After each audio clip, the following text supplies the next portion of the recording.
만약 지혁이 남성미를 이용해 성희의 마음을 빼앗아 모든 비밀을 열게 만든다면 누가 첫 번째로 무너질까? 다정은 상철의 약봉투를 발견하고 큰 충격을 받았다. 다정은 상철에게 묻지 못했다. 대신 조용히 약국을 찾아가 약의 용도를 확인했다.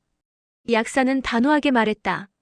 상태가 오래되면 한순간에 무너질 수 있다고. 다정은 그 말을 들은 뒤 비로소 상철의 눈빛 속에서 오래전부터 이어져 온 고집과 체념이 동시에 보인다는 사실을 깨달았다. 아들의 싸움을 말리지 못하는 아버지의 마음을 이해할 수 있었다.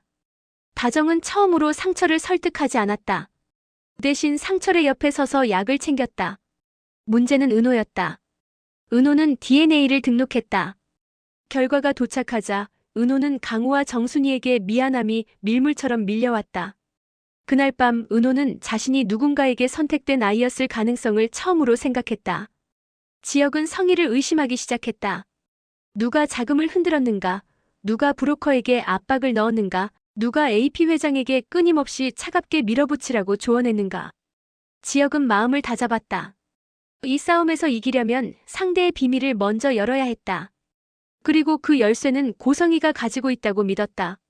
이지혁은 스스로를 내던지기로 결심했다. 은호를 지키기 위해 은호의 이름을 의도적으로 입에 올리지 않았다.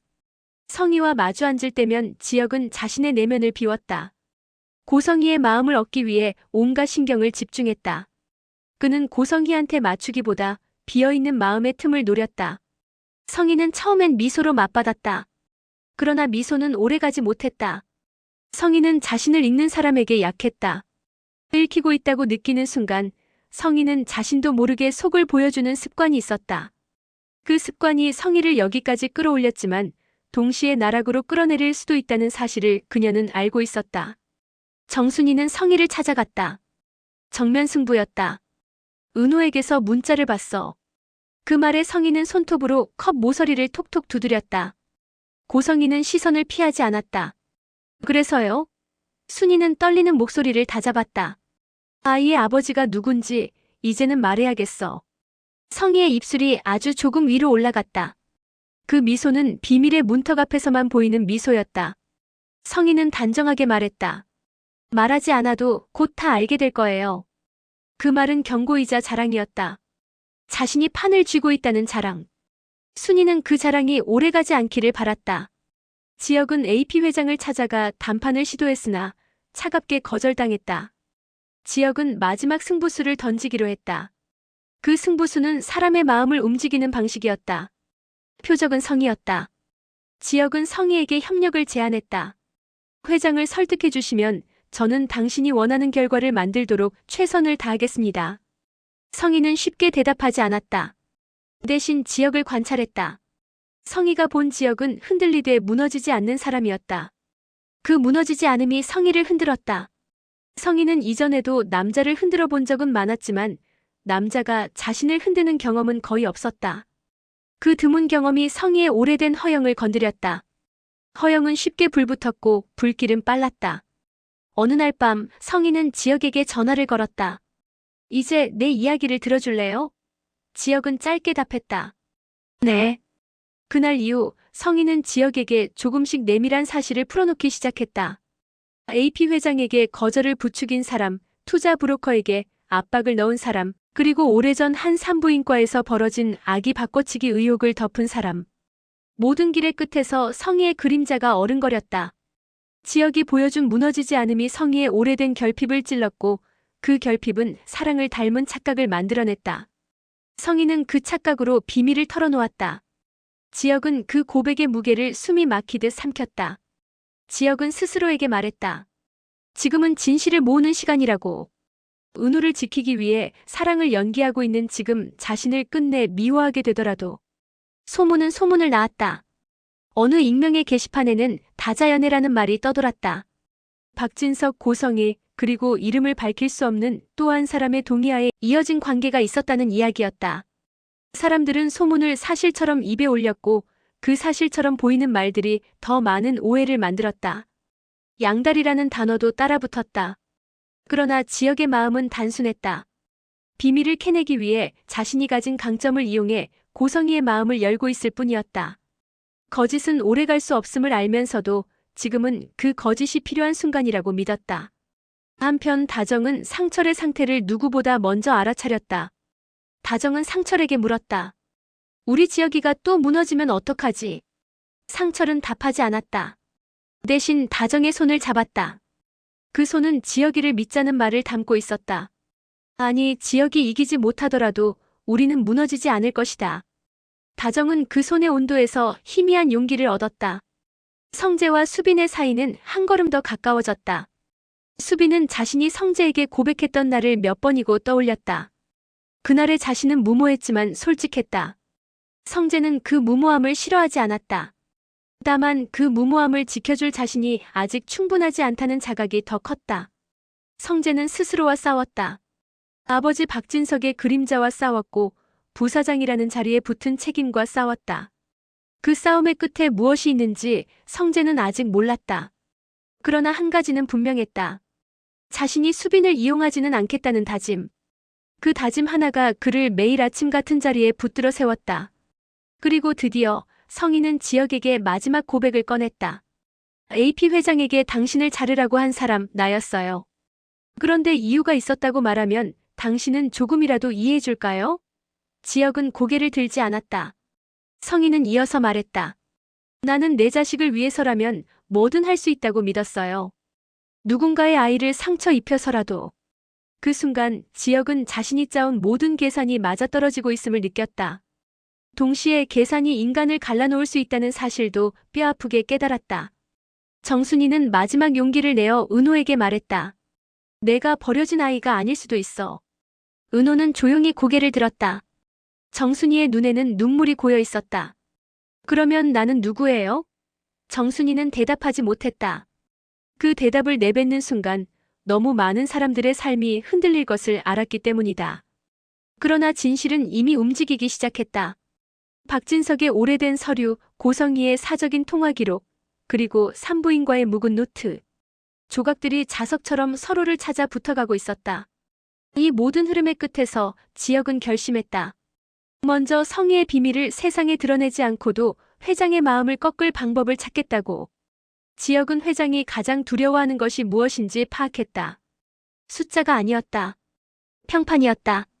지혁은 회장에게 보냈던 지난 편지의 마지막 문장을 다시 떠올렸다. 당신이 지키려는 것은 건물이 아니라 당신의 이름입니다. 그런데 그날 밤 박진석이 갑자기 쓰러졌다. 급성 증상이었다. 성재는 병원으로 달려가며 스스로를 다그쳤다. 아직 묻지 못한 질문이 너무 많았다. 아버지가 숨기는 과거, 아버지가 지키려 했던 현재, 그리고 아버지가 두려워하는 미래. 성재는 병실 문 앞에서 잠시 멈췄다. 그 순간 수빈에게서 메시지가 왔다. 지금 병원이에요. 같이 있을게요. 성재는 짧게 답했다. 고마워요. 그 고마움이 어떤 이름이 될지 성재는 아직 몰랐다. 마침내 고성희는 이지혁에게 모든 비밀을 털어놓았다.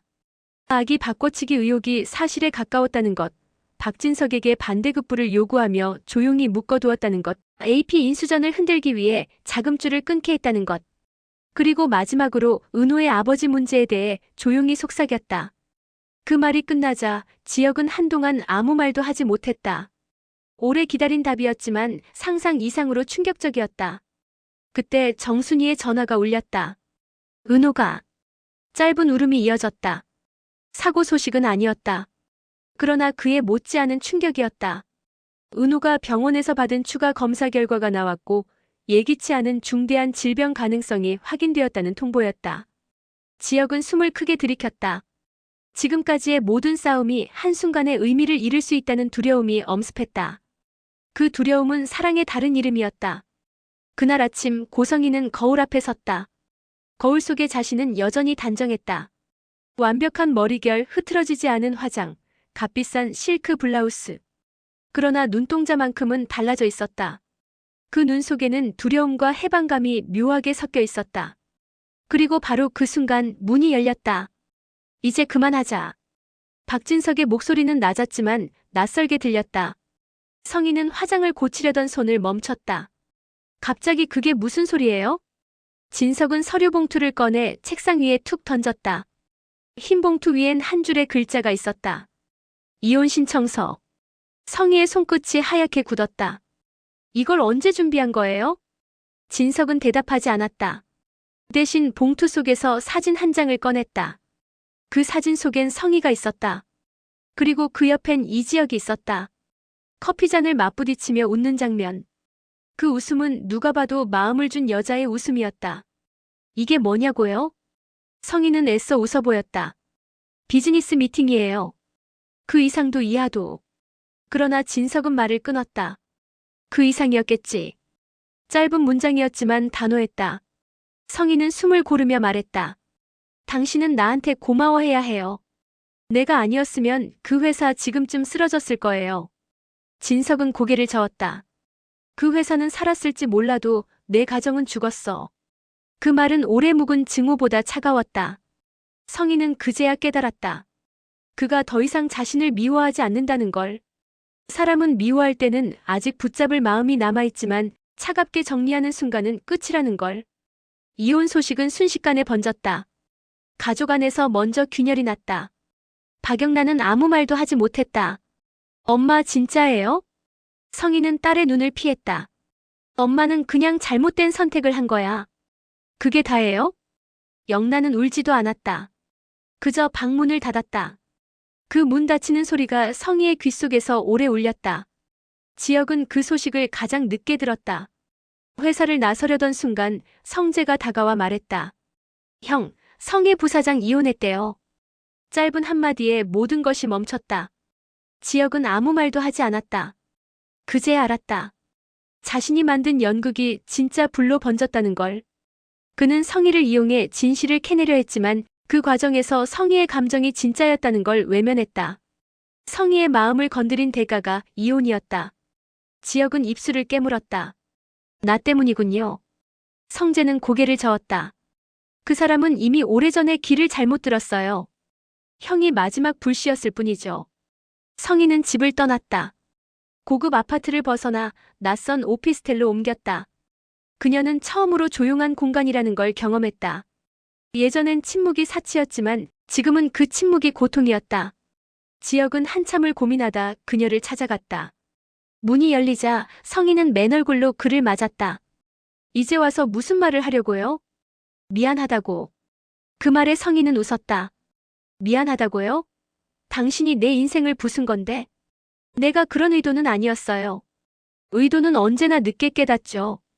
사람 마음은 숫자처럼 계산할 수 없어요. 성희는 고개를 돌렸다. 나 박진석한테 사랑받은 적 없어요. 그래서 당신이 던진 말 한마디에 흔들렸던 거예요. 당신 말이 맞아요. 나도 지치면 울어요. 그 한 문장 때문에 내 모든 걸 망가뜨렸어요. 지혁은 아무 말도 하지 못했다. 그의 마음엔 죄책감이 찼다. 하지만 그 죄책감조차 성희에겐 위로가 되지 않았다. 그녀는 냉정하게 물었다. 이제 은호를 지킬 수 있겠어요? 지킬 겁니다. 어떤 대가를 치르더라도. 좋아요. 그럼 그 진심으로 나 대신 은호를 살려줘요. 그 말은 마치 유언 같았다.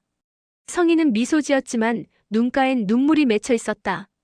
며칠 뒤 박진석은 언론에 공식 성명을 냈다.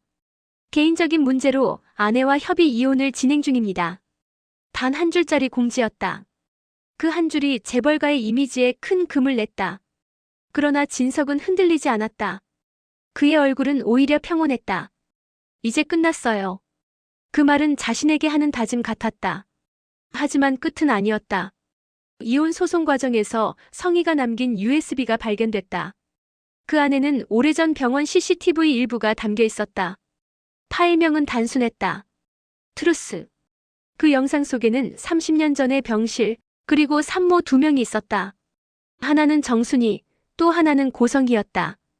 간호사가 아기를 들고 나가다 잠시 멈춰 선 장면. 파일은 거기서 끊겼다. 누가 그 영상을 남겼는지, 왜 보관했는지 아직 아무도 모른다.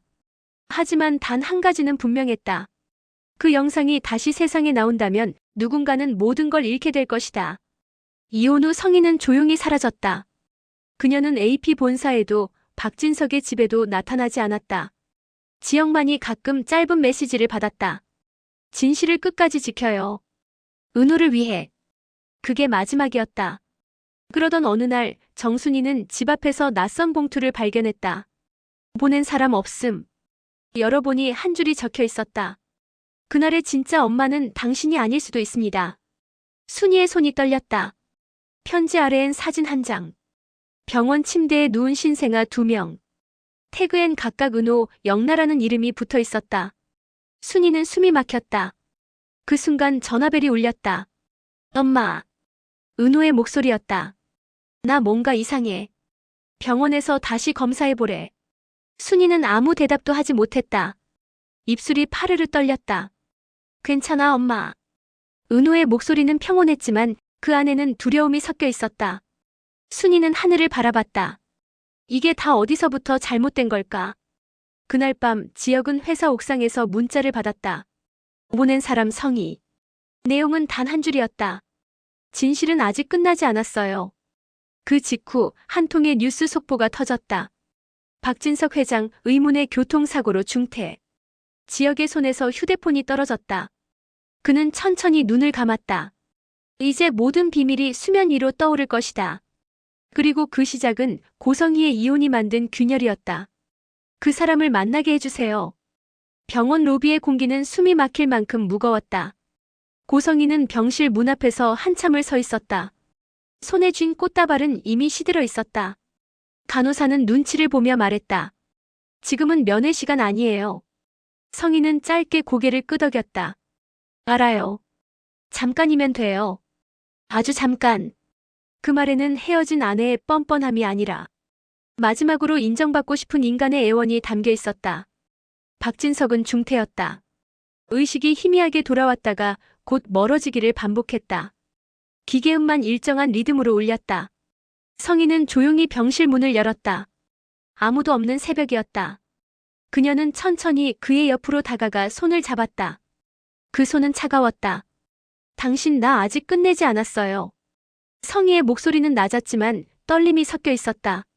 당신이 날 버렸어도 난 아직 당신의 이름을 지우지 못했어요. 진석의 눈이 아주 미세하게 움직였다. 그녀는 그것을 들었다고 믿었다. 그 믿음이 그녀를 다시 움직이게 했다. 성희는 손가방에서 봉투 하나를 꺼냈다. 이건 당신이 남긴 유언장 복사본이야. 그런데 이대로면 너무 불공평해.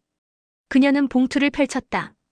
거기엔 전 재산의 70%를 아들 박성재에게 30%를 사회공헌재단에 기부한다는 문장이 적혀 있었다. 박성재는 당신 닮았어요. 감정이 없고 계산만 있어요. 그 애는 결국 당신처럼 사람을 숫자로 볼 거예요. 성희는 눈을 감았다. 그래서 나는 선택했어요. 당신이 못한 결정을 대신하려고. 그녀는 주머니에서 펜을 꺼냈다. 그리고 천천히 유언장의 복사본 위에 손을 얹었다. 그 손이 떨리고 있었다. 이제 이건 진짜가 될 거야. 성희는 문장을 지우고 새로 적었다. 전 재산의 100%를 이지혁에게 상속한다. 이름을 적는 순간 펜촉이 종이를 찢었다. 심장이 함께 찢어지는 듯했다. 지혁 씨 당신만은 다르게 살아야 해요. 성희가 이렇게까지 한 이유는 단순하지 않았다. 지혁이 자신을 속였다는 걸 알면서도 그의 진심한 조각을 믿고 싶었다. 그녀는 그 진심이 결국 은호를 살릴 수 있을 거라고 생각했다. 지혁이 가진 건 돈도 권력도 아니었다. 끝까지 사람을 구하려는 이상한 고집, 그 고집이 성희의 죄를 덮을 수 있다고 믿었다. 성희는 유언장을 원본 봉투에 다시 넣었다. 그녀는 병실의 스탠드 조명을 껐다. 그리고 박진석의 귀에 속삭였다. 당신은 나를 버렸지만 나는 끝까지 당신 이름을 이용할 거예요. 그게 내 복수이자 마지막 사랑이에요. 그녀는 손목시계를 봤다. 새벽 3시 45분. 밖에는 빗소리가 잦아들고 있었다.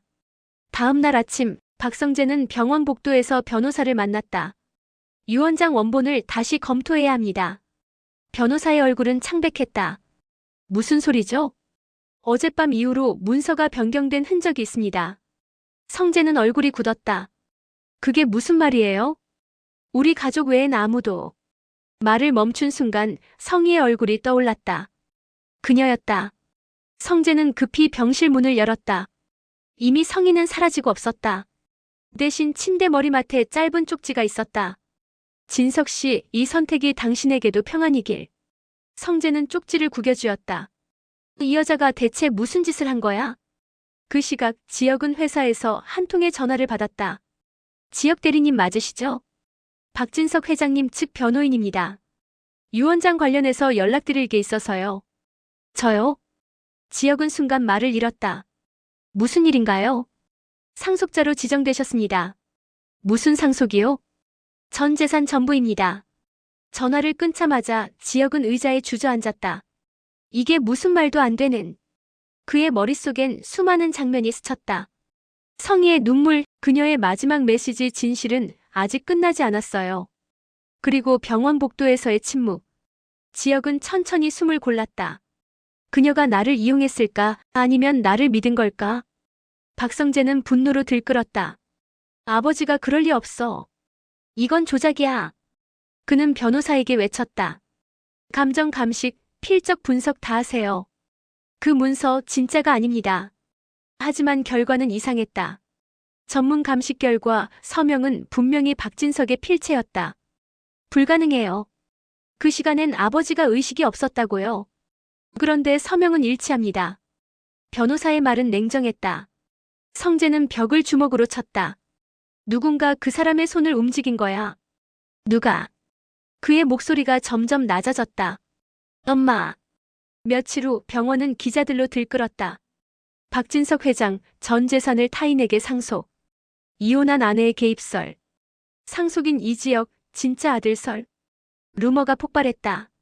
지혁은 하루아침에 언론의 표적이 됐다. 친자관계 의혹이라니 말도 안 돼. 그는 기자들의 질문을 피하며 회사를 나왔다. 그러나 이미 늦었다. DNA 검사를 요구합니다. 박성재가 기자회견에서 던진 한마디가 기름처럼 불을 붙였다. 지혁은 두 손을 움켜쥐었다. 이건 성희가 만든 시나리오야. 그녀는 나를 구하려는 게 아니라 자신의 죄를 덮으려는 거야. 그는 병원을 찾아갔다. 박진석은 여전히 혼수 상태였다. 지혁은 침대 곁에서 한참을 서 있었다. 당신 아들이 의심하고 있습니다. 그런데 저는 당신이 왜 절 택했는지 모르겠습니다. 그는 조용히 속삭였다. 혹시 은호 때문입니까? 그날 밤 성희는 한강 다리 위에 서 있었다.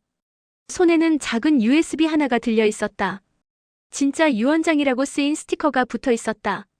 그녀는 USB를 바라보다가 조용히 중얼거렸다. 이걸 지키면 지혁 씨는 망할 거고 버리면 난 죄인이겠지. 그녀는 USB를 강물 위로 던질 듯 하다가 멈췄다. 눈물이 뚝 떨어졌다. 나도 누군가에게 구원받고 싶었어. 그녀는 USB를 다시 손에 쥐었다. 다음 날 새벽 박진석의 상태가 급격히 나빠졌다. 심장 모니터가 경고음을 울렸다.